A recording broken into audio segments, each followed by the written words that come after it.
זה איך לשחק עם הסקינים של הפול גייז בפורטנייט. כפי שאתם רואים, הנה אני בלובי עם הסקין של הפול גייז, יש לי גם את זה בלוקר.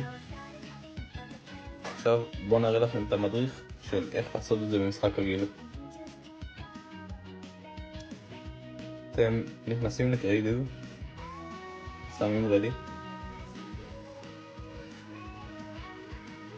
מחכים שזה ייכנס.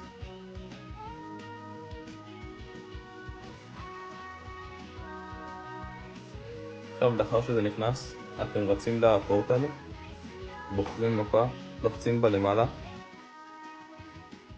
יש לכם 4 אפשרויות, אתם לוחצים על האפשרות של הפול גייז, אתם לוחצים על אחד מהמפות האלה, אתם יכולים את המפה שאני בחרתי, אתם קוראים לרקע באיזה שם שאתם רוצים, לא באמת משנה איזה. מחכים שזה יטען. לאחר שזה ניתן, אתם נכנסים לתוך זה, מחכים כמה שניות עד שאתם רואים את השחור הזה שמופיע לי מהלמעלה. אתם צריכים לראות ככה.